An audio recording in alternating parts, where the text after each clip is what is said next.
Hello കൂട്ടുകാരെ, എല്ലാവർക്കും നീജോസ് വേൾഡിൻ്റെ പുതിയൊരു വീഡിയോയിലേക്ക് സ്വാഗതം. എല്ലാവരും സുഖമായിട്ടിരിക്കുന്നെന്ന് വിശ്വസിക്കുന്നു. ഞങ്ങളിവിടെ സുഖമായിട്ടിരിക്കുകയാണ്. അപ്പോൾ എല്ലാവരും സന്തോഷത്തോടെയും ആരോഗ്യത്തോടെയും ഒക്കെ ഇരിക്കുക കേട്ടോ. ഇന്നത്തെ വീഡിയോ എന്ന് പറയുന്നത് ഒരു ഡയറ്റ് പ്ലാൻ ആണ്. അതായത് പ്രഗ്നൻസി എളുപ്പത്തിൽ വേണമെന്ന് ആഗ്രഹിക്കുന്ന ആളുകൾ രാവിലെ മുതൽ രാത്രി വരെ കഴിക്കേണ്ടതായിട്ടുള്ള ഭക്ഷണങ്ങൾ അടങ്ങിയിട്ടുള്ളതാണ് ഇന്നത്തെ വീഡിയോ കേട്ടോ.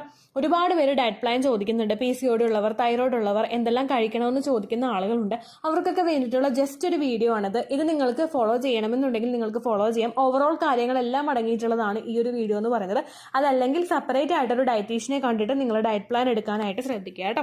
അപ്പോൾ രാവിലെ മുതൽ നമുക്ക് തുടങ്ങാം. ഓൾറെഡി നിങ്ങൾ എന്തെങ്കിലും ഒരു മെഡിസിൻ എടുക്കുന്ന ആളുകളാണെങ്കിൽ, അതായത് എംപ്റ്റി സ്റ്റൊമക്കിൽ കഴിക്കേണ്ട എന്തെങ്കിലും മെഡിസിൻ, തൈറോയിഡിന്റെ ആയിക്കോട്ടെ മറ്റേതെങ്കിലും ആയിക്കോട്ടെ, ആ മെഡിസിൻ എടുക്കുന്ന ആളുകളാണ് നിങ്ങളെങ്കിൽ ഏറ്റവും ആദ്യം ആ മെഡിസിൻ കഴിക്കാനായിട്ട് ശ്രദ്ധിക്കുക. അതിനുശേഷം നിങ്ങൾ എടുക്കേണ്ടത് ക്ലോസ് വാട്ടർ ആണ്, അതായത് ഗ്രാമ്പൂ വെള്ളം. ഒരുപാട് പേർക്ക് ഫെർട്ടിലിറ്റി റിസൾട്ട് ഇംപ്രൂവ് ചെയ്യാനായിട്ട് സഹായിച്ചിട്ട് ഒന്നാണ് ഗ്രാമ്പൂ എന്ന് പറയുന്നത്. അതൊരു 5-6 ഗ്രാമ്പൂ എടുത്തിട്ട് നിങ്ങൾ വെള്ളത്തിൽ തലേ ദിവസം കുതിർത്തി വെച്ചിട്ട് പിറ്റേ ദിവസം അത് തിളപ്പിച്ച് കുടിക്കുന്നതാണ് ഈ ഒരു ടിപ്പ് എന്ന് പറയുന്നത് കേട്ടോ. അത് നിങ്ങൾ പ്രോപ്പർ ആയിട്ട് എടുക്കുക. ഓവുലേഷൻ ഡേറ്റ് വരെ മാത്രം നിങ്ങൾ അത് എടുത്താൽ മതിയാകും. ഒരുപാട് പേർക്ക് റിസൾട്ട് കിട്ടിയിട്ടുള്ളതാണ്. അതുകൊണ്ട് അത് നിങ്ങൾ ആദ്യം ഫോളോ ചെയ്യാം കേട്ടോ. രണ്ടാമത്തേതെന്ന് പറയുന്നത്, അത് കഴിച്ച് ഒരു അരമണിക്കൂർ കഴിയുമ്പോഴേക്കും ഉണക്കമുന്തിരി വെള്ളം കുടിക്കാനായിട്ട് ശ്രദ്ധിക്കുക. ഈ ഉണക്കമുന്തിരി നമ്മളൊരു കൈപ്പിടിയിൽ ഒതുങ്ങുന്ന ഉണക്കമുന്തിരി എടുത്തിട്ട് അത് നിങ്ങൾ തലേ ദിവസം കുതിർത്താനായിട്ട് വെക്കുക. കുതിർത്തിയിട്ട് മാത്രം നിങ്ങളത് ഉപയോഗിച്ചാൽ മതിയായിരിക്കും. നല്ലതുപോലെ കഴുകിയതിന് ശേഷം അത് കുതിർത്തി വെച്ച് കഴിയുമ്പോൾ അതൊന്ന് വീർക്കാനായിട്ട് തുടങ്ങും. പിറ്റേ ദിവസം ഗ്രാമ്പു വെള്ളം കുടിച്ചിട്ട് ഒരു അരമണിക്കൂർ കഴിയുമ്പോഴേക്കും ഇതുപോലെ ഉണക്കമുന്തിരി വെള്ളം കുടിക്കാനായിട്ട് ശ്രദ്ധിക്കുക കേട്ടോ. ഏകദേശം ഒരു അരമണിക്കൂറെങ്കിലും ഡിഫറൻസ് നിങ്ങൾ കൊണ്ടുവരാനായിട്ട് ശ്രദ്ധിക്കാം. അതിനുശേഷം നമ്മുടെ ബ്രേക്ക്ഫാസ്റ്റ് ആണ്. എപ്പോഴും നമ്മുടെ ബ്രേക്ക്ഫാസ്റ്റ് ഹെൽത്തി ആയിട്ടിരിക്കാനായിട്ട് ശ്രദ്ധിക്കാം. ഇതിനിടയ്ക്ക് ഏറ്റവും ആദ്യം തന്നെ കട്ടൻ കാപ്പിയോ കട്ടൻ ചായയോ കുടിക്കുന്ന ശീലം നിങ്ങൾക്കുണ്ടെങ്കിൽ കഴിവതും നിങ്ങളത് കുറയ്ക്കാനായിട്ട് ശ്രദ്ധിക്കുക. എംപ്റ്റി സ്റ്റൊമക്കിൽ നമ്മൾ ഏതാണോ ഏറ്റവും ആദ്യം എടുക്കുന്നത് അതിന്റെ ബെനിഫിറ്റ് ആയിരിക്കും ശരീരത്തിലെ ഓരോ ഭാഗങ്ങളിലോട്ടും ഏറ്റവും ആദ്യം എത്തുന്നത്. അതെപ്പോഴും ഹെൽത്തി ആയിട്ടുള്ളതാവാനായിട്ട് നിങ്ങൾ ശ്രദ്ധിക്കുക. ചായ കുടിക്കുന്ന ശീലം ഉണ്ടെങ്കിൽ അതൊന്ന് കുറക്കാനായിട്ട് ശ്രദ്ധിക്കുക. വെറും വയറ്റിൽ ഒരു ഗ്ലാസ് വെള്ളം കുടിച്ചു കഴിഞ്ഞാൽ അതാണ് ഏറ്റവും നല്ലത്. അങ്ങനെ ഒരു ടിപ്പ് നിങ്ങൾ ഫോളോ ചെയ്യുക. അതിനുശേഷം ബ്രേക്ക്ഫാസ്റ്റ് കഴിക്കാനായിട്ട് ശ്രദ്ധിക്കുക. ബ്രേക്ക്ഫാസ്റ്റ് എപ്പോഴും ഹെൽത്തി ആകാനായിട്ടും നിങ്ങൾ ഓർക്കണം കേട്ടോ. ഇപ്പൊ കഞ്ഞി കുടിക്കുന്നവരാണെങ്കിൽ കഞ്ഞി കുടിച്ചതിന് ശേഷം അതിനൊപ്പം ഉണ്ടാക്കുന്ന കറികൾ ഹെൽത്തി ആയിട്ടുള്ളതാവാനായിട്ട് നിങ്ങൾ ശ്രദ്ധിക്കുക. അതല്ലെങ്കിൽ ഇഡ്ഡലിയോ ദോശയോ അപ്പോ പുട്ടോ അങ്ങനെ എന്തോ ആയിക്കോട്ടെ, നിങ്ങൾ എടുക്കുന്ന അതിനൊപ്പം നിങ്ങൾ കഴിക്കുന്ന കറി എന്ന് പറയുന്നത് ഹെൽത്തി ആയിട്ടുള്ളതായിരിക്കണം. ഇപ്പോൾ ചെറുപയറോ വൻപയർ അങ്ങനെ എന്തെങ്കിലും, അല്ലെങ്കിൽ ഇപ്പോൾ വേറെ ഏത് ഫുഡാണ്, ഏത് കറിയാണോ നിങ്ങൾക്ക് ഇഷ്ടം അത് നിങ്ങൾ എടുക്കുക. കറി കൂടുതലായിട്ട് ആഡ് ചെയ്തിട്ട് നിങ്ങൾ കഴിക്കുന്ന ഭക്ഷണത്തിന്റെ അളവ് കുറയ്ക്കാനായിട്ട് ശ്രദ്ധിക്കുക. ഉച്ചയാകുന്നതിന് മുൻപ് തന്നെ എന്തെങ്കിലും ഭക്ഷണം കഴിക്കുന്ന ശീലം നിങ്ങൾക്കുണ്ടെങ്കിൽ അത് ഫ്രൂട്ട്സ് ആക്കാനായിട്ട് ശ്രദ്ധിക്കുക. ഒന്നും നിങ്ങൾക്ക് മേടിച്ചു വെക്കാൻ പറ്റിയില്ലെങ്കിൽ ചെറിയ വാഴപ്പഴം ആണെങ്കിലും നിങ്ങൾ മേടിച്ച് കഴിക്കുന്നത് നല്ലതാണ്. അതല്ല, എക്സ്പെൻസീവ് ആയിട്ടുള്ള ഫ്രൂട്ട്സ് നിങ്ങൾക്ക് അഫോർഡ് ചെയ്യാനായിട്ട് പറ്റുമെന്നുണ്ടെങ്കിൽ റെഡ് ബനാന, അതുപോലെ അവോക്കാഡോ, കിവി, ആപ്പിള്, ഓറഞ്ച് അങ്ങനെ ഏത് ഫ്രൂട്ട്സ് ആണോ അത് നിങ്ങൾ കഴിക്കാനായിട്ട് ശ്രദ്ധിക്കുക. വാഴപ്പഴം എങ്കിൽ വാഴപ്പഴം അത് നിങ്ങൾ കഴിക്കാനായിട്ട് ശ്രദ്ധിക്കുക കേട്ടോ. കാരണം ഒരുപാട് ഹെൽത്തി ആയിട്ടുള്ള കണ്ടന്റ്സ് ഈ ഫ്രൂട്ട്സിലൊക്കെ ഉണ്ട്. ഇതെല്ലാം നിങ്ങളുടെ ഫെർട്ടിലിറ്റി വർദ്ധിപ്പിക്കാൻ വേണ്ടിയിട്ട് സഹായിക്കുന്നവയാണ്. ഇങ്ങനെയായിരിക്കും നമുക്ക് ലൈഫ് സ്റ്റൈൽ ക്രമീകരിച്ച് കൊണ്ടുപോകാനായിട്ട് സാധിക്കുന്നത് കേട്ടോ. അടുത്തത് നമ്മുടെ ലഞ്ചാണ്. ലഞ്ചിന് നിങ്ങൾ മുഴുധാന്യങ്ങൾ എടുക്കുന്നവരുണ്ടെങ്കിൽ അങ്ങനെയുള്ള ഐറ്റംസ് നിങ്ങൾക്ക് യൂസ് ചെയ്യാം. അതായത് കിൻവ പോലെയുള്ളവ. കിൻവേനെ പറ്റിയിട്ട് ഓൾറെഡി ഒരു വീഡിയോ നമ്മുടെ ചാനലിലുണ്ട്. കിൻവ കഴിക്കുമ്പോൾ നമുക്ക് എന്തെല്ലാം ബെനിഫിറ്റാണ് കിട്ടുന്നതിനെ പറ്റിയിട്ട്. അത് നിങ്ങൾ കണ്ടിട്ടില്ലെങ്കിൽ അതൊന്ന് കണ്ടു നോക്കുക. ദിജൂസ് വേൾഡ് കിൻവ എന്ന് പറഞ്ഞ് ടൈപ്പ് ചെയ്ത് നിങ്ങൾക്ക് ആ വീഡിയോ ലഭിക്കുന്നതായിരിക്കും കേട്ടോ. അതല്ല, നിങ്ങൾ ചോറും കറിയാണ് കഴിക്കുന്നതെങ്കിൽ ചോറിൻ്റെ ക്വാണ്ടിറ്റി നിങ്ങൾ കുറയ്ക്കാനായിട്ട് ശ്രദ്ധിക്കാം. ദെൻ കറിയുടെ ക്വാണ്ടിറ്റി നിങ്ങൾ ആഡ് ചെയ്യുക കേട്ടോ. കൂടുതലായിട്ടും വെജിറ്റബിൾസ് കഴിക്കാനായിട്ട് നിങ്ങൾ ശ്രദ്ധിക്കുക.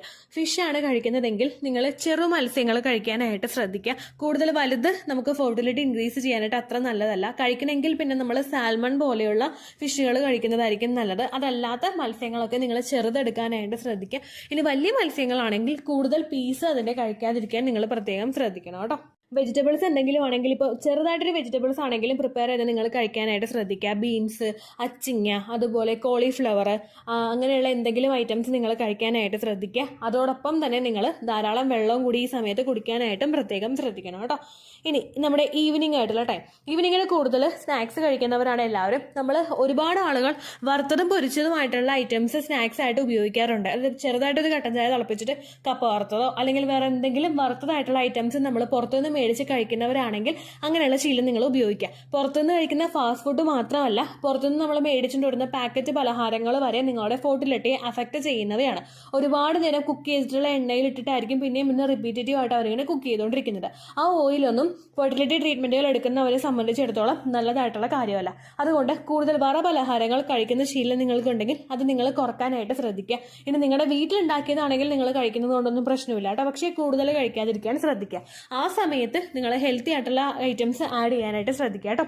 കൂടുതലും നട്ട്സ് കഴിക്കാനായിട്ട് ശ്രദ്ധിക്കുക. നട്ട്സ് കഴിക്കുന്ന സമയത്ത് ഇപ്പോൾ ബദാം ആണെങ്കിൽ അത് കുതിർത്തി വെച്ചതിന് ശേഷം ഉപയോഗിക്കുക. അതുപോലെ ഡ്രൈ ഫിഗ് ആണെങ്കിൽ അതും കുതിർത്തി വെച്ചതിന് ശേഷം ഉപയോഗിക്കുക. ദെൻ കാഷ്യൂനട്ട് നിങ്ങൾക്ക് ഉപയോഗിക്കാം, വാൾനട്ട് നിങ്ങൾക്ക് ഉപയോഗിക്കാം, ബ്രേസിൽ നട്ട് നിങ്ങൾക്ക് ഉപയോഗിക്കാം. നട്ട്സ് ഓൾറെഡി എല്ലാം കൂടി പാക്ഡ് ആയിട്ടുള്ള നട്ട്സ് ഉണ്ടാകും. അങ്ങനെ ആയിട്ടുള്ളതുണ്ടെങ്കിൽ നിങ്ങൾക്ക് സൂപ്പർ മാർക്കറ്റുകളിൽ നിന്ന് അത് മേടിച്ചിട്ട് ഉപയോഗിക്കാവുന്നതാണ്. അതല്ലെങ്കിൽ കുറച്ചായിട്ട് ഓരോ നട്ട്സ് നിങ്ങൾ മേടിക്കുക. ബദാം മേടിക്കുക, കാഷ്യൂനട്ട് മേടിക്കുക, ഡ്രൈഡ് ആയിട്ടുള്ള അത്തിപ്പഴം നിങ്ങൾ മേടിക്കുക. അതുപോലെ വാൾനട്ട് ആണെങ്കിലും ബ്രേസിൽ നട്ട് ആണെങ്കിലും ഇതെല്ലാം നിങ്ങൾ കുറച്ച് മേടിക്കുക. അതിനുശേഷം ഈവനിങ് ടൈമിൽ ഒരു സ്നാക്സ് കഴിക്കാനായിട്ടിരിക്കുന്ന സമയത്ത് കുറച്ച് ഇതെടുക്കുക. ഒരിക്കലും നട്ട്സ് നിങ്ങൾ എടുക്കുമ്പോഴേക്കും കൂടുതൽ എടുക്കാതിരിക്കാൻ പ്രത്യേകം ശ്രദ്ധിക്കുക. കാരണം നിങ്ങൾക്ക് ഡൈജഷന് പ്രശ്നം ഉണ്ടാകും. ചിലപ്പോൾ ചിലർക്ക് വയറ്റിന് വേദന ഉണ്ടാകും, ചിലർക്ക് വയറ് നല്ലോണം ലൂസായിട്ട് പോകാനായിട്ടുള്ള കാരണം ഉണ്ടാകും. അപ്പോൾ അതുകൊണ്ട് കുറച്ച് മാത്രം നിങ്ങൾ എടുക്കാനായിട്ട് ശ്രദ്ധിക്കുക കേട്ടോ. അതോടൊപ്പം പിസ്തയും നല്ലൊരു ഓപ്ഷനാണ്.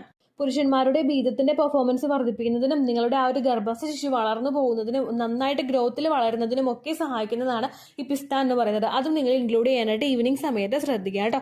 അതുപോലെ പാല് കുടിക്കാനായിട്ട് ഇഷ്ടമുള്ളവർക്ക് പാല് കുടിക്കാവുന്നതാണ്. PCOD ഉള്ള ആളുകൾ ചോദിക്കാറുണ്ട് പാല് കുടിക്കാമോ എന്നുള്ളതിനെ പറ്റിയിട്ട്. നിങ്ങൾ ഒരു ഗ്ലാസ് പാല് കുടിക്കുന്നതുകൊണ്ട് പ്രശ്നമില്ല. നല്ലതുപോലെ തിളപ്പിച്ചിട്ട് നിങ്ങൾ പാലെടുക്കാനായിട്ട് ശ്രദ്ധിക്കുക. അതുപോലെ മുട്ട, ഒരു മുട്ടയാണെങ്കിലും നിങ്ങൾ ഒരു ദിവസമോ 3-4 ദിവസം കൂടുമ്പോഴാണെങ്കിലും ഒരു മുട്ട നിങ്ങൾ കഴിക്കാനായിട്ട് ശ്രദ്ധിക്കുക കേട്ടോ. ചില ആളുകൾക്ക് അതിനൊന്നും ഇഷ്ടം ഉണ്ടാവില്ല, താല്പര്യം ഉണ്ടാവില്ല. അതുകൊണ്ട് ആ കാര്യം നിങ്ങൾ പ്രത്യേകം ശ്രദ്ധിക്കാം. ഇനി ഫിഷ് ഐറ്റംസ് ഒന്നും കഴിക്കാത്ത ആളുകളാണ് നിങ്ങളെങ്കിൽ നിങ്ങൾ omega-3 അടങ്ങിയിട്ടുള്ള മീൻ ഗുളികയില്ലേ അത് മേടിച്ച് കഴിക്കാനായിട്ട് ശ്രദ്ധിക്കുക. കാരണം നമ്മുടെ എല്ലാത്തിൻ്റെയും ഗ്രോത്തിനും ഡെവലപ്മെന്റിനും എല്ലാ ഭക്ഷണങ്ങളും ആവശ്യമാണ്. വെജിറ്റബിൾസ് മാത്രം നമുക്ക് പോരാ, അല്ലെങ്കിൽ ഫ്രൂട്ട്സ് മാത്രം നമുക്ക് പോരാ. അതിനോടൊപ്പം ഇതുപോലെ ഫിഷ് ഐറ്റംസ് കൂടി നമുക്ക് അത്യന്താപേക്ഷിതമാണ്. അത് ഉപയോഗിക്കാത്ത ആളുകൾ ഫിഷ് ഓയിൽ മേടിച്ച് കഴിക്കാനായിട്ട് നിങ്ങൾ ശ്രദ്ധിക്കുക കേട്ടോ. പിന്നെ നമ്മുടെ രാത്രി സമയത്ത് നിങ്ങൾ ഫുഡ് കഴിവതും ഒഴിവാക്കാനായിട്ട് ശ്രദ്ധിക്കുക. PCOD ഉള്ളവരും അതുപോലെ ശരീരഭാരം കൂടുതലായിട്ടുള്ള ആളുകളും ഒരുപാട് ചോറ് കഴിക്കുന്നത് നല്ലതല്ല. അതുകൊണ്ട് ചപ്പാത്തി ആണെങ്കിൽ അത് നിങ്ങൾ കഴിക്കാനായിട്ട് ശ്രദ്ധിക്കുക. അതല്ലെങ്കിൽ ഓട്സ് നല്ലൊരു ഓപ്ഷനാണ്. നമ്മുടെ വെയിറ്റ് ലോസിനൊക്കെ വേണ്ടിയിട്ട് ഓട്സ് ഭയങ്കരമായിട്ട് ഹെൽപ്ഫുൾ ആണ്. അങ്ങനെ ഓട്സ് നിങ്ങൾ കഴിക്കാനായിട്ട് ശ്രദ്ധിക്കുക. അതും നിങ്ങൾ കഴിക്കുമ്പോഴേക്കും പ്രത്യേകം ശ്രദ്ധിക്കുക. ഓട്സ് പ്രിപ്പയർ ചെയ്ത് ചിലവർ പാലിൽ നല്ലതുപോലെ പാല് നല്ലോണം ആഡ് ചെയ്തിട്ട് പായസം വെക്കുന്ന പോലെയൊക്കെ ഓട്സ് ഉണ്ടാക്കി കഴിക്കുന്നവരുണ്ട്. അങ്ങനെയൊന്നും കഴിക്കേണ്ട. ഹെൽത്തി ആയിട്ടുള്ള രീതിയിൽ കുറച്ച് ഉപ്പൊക്കെ ഇട്ടിട്ട് വേവിച്ചിട്ടാണെങ്കിലും ഓട്സ് നിങ്ങൾ കഴിക്കാനായിട്ട് ശ്രദ്ധിക്കുക. അപ്പോൾ കഞ്ഞി കുടിക്കുന്നത് പോലെ നമുക്ക് കുടിക്കാമല്ലോ.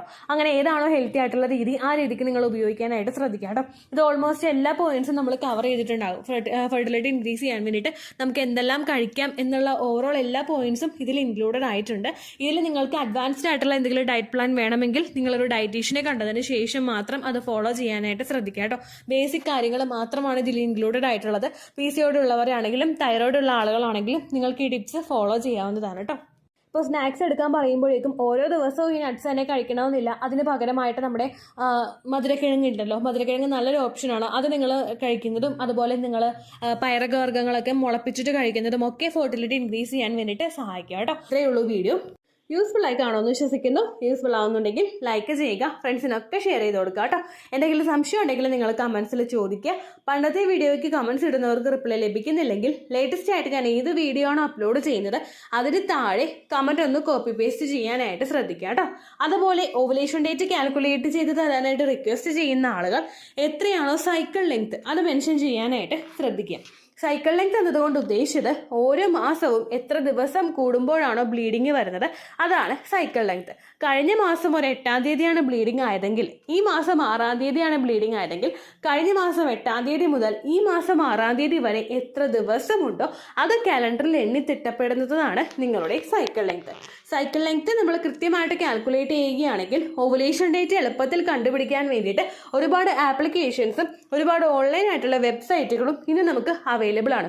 പ്ലേ സ്റ്റോറിൽ പോയിട്ട് ഓൺലൈൻ ഓവുലേഷൻ ട്രാക്കർ എന്ന് ടൈപ്പ് ചെയ്ത് കഴിഞ്ഞാൽ നിങ്ങൾക്ക് അതുമായിട്ട് ബന്ധപ്പെട്ടിട്ടുള്ള ആപ്ലിക്കേഷൻസ് കിട്ടും. അത് പറ്റുന്നില്ല എങ്കിൽ ഗൂഗിളിൽ പോയിട്ട് ഓൺലൈൻ ഓവുലേഷൻ കാൽക്കുലേറ്റർ എന്ന് ടൈപ്പ് ചെയ്ത് കഴിഞ്ഞാൽ അതുമായിട്ട് ബന്ധപ്പെട്ടിട്ടുള്ള വെബ്സൈറ്റുകൾ നിങ്ങൾക്ക് കിട്ടും. അതിൽ നിങ്ങളുടെ ലാസ്റ്റ് മന്തിലെ മെൻസ്ട്രേഷൻ്റെ ഡേറ്റും ഒപ്പം ഞാൻ ഈ പറഞ്ഞ രീതിക്ക് നിങ്ങൾ കാൽക്കുലേറ്റ് ചെയ്യുന്ന സൈക്കിൾ ലെങ്ത്തും എൻ്റർ ചെയ്ത് കൊടുക്കുകയാണെങ്കിൽ നിങ്ങൾക്ക് കൃത്യമായിട്ട് ഓവുലേഷൻ ഡേറ്റ് കണ്ടുപിടിക്കാനായിട്ട് സാധിക്കും. ഫെർട്ടൈൽ ടൈം പീരീഡും നിങ്ങൾക്ക് കിട്ടും. അതായത് എത്ര ദിവസം മുതൽ കോൺടാക്ട് ചെയ്ത് തുടങ്ങിക്കഴിഞ്ഞാൽ നിങ്ങൾ പ്രഗ്നൻ്റ് ആകും എന്നുള്ളൊരു ഡേറ്റും നിങ്ങൾക്ക് പ്രോപ്പറായിട്ട് കിട്ടും കേട്ടോ. ഇത് കാൽക്കുലേറ്റ് ചെയ്യുന്ന സമയത്ത്, സൈക്കിൾ ലെങ്ത് കാൽക്കുലേറ്റ് ചെയ്യുന്ന സമയത്ത് നിങ്ങളുടെ ആ ഒരു കലണ്ടറിൽ നോക്കി തന്നെ നിങ്ങൾ കാൽക്കുലേറ്റ് ചെയ്യുക. പല മാസങ്ങളിലും 30-31 ദിവസമുണ്ട്, അതുകൊണ്ടാണ് അങ്ങനെ പറഞ്ഞത്. ഒപ്പം നിങ്ങൾക്ക് ബ്ലീഡിങ് തുടങ്ങിയ ദിവസത്തിന് വേണം നിങ്ങൾ ഡേ 1 ആയിട്ട് എടുക്കാൻ വേണ്ടിയിട്ട്. സ്പോട്ടിങ് തുടങ്ങിയ ദിവസത്തിനെ, അതായത് ചെറുതായിട്ട് ഡിസ്ചാർജ് പോയി തുടങ്ങിയ ദിവസത്തിനെ നിങ്ങൾ കൺസിഡർ ചെയ്യേണ്ട ആവശ്യം ഇല്ല കേട്ടോ. അപ്പോൾ ഇത്രയേ ഉള്ളൂ വീഡിയോ. അടുത്തൊരു വീഡിയോ ആയിട്ട് നമുക്ക് വീണ്ടും കാണാം. ബൈ.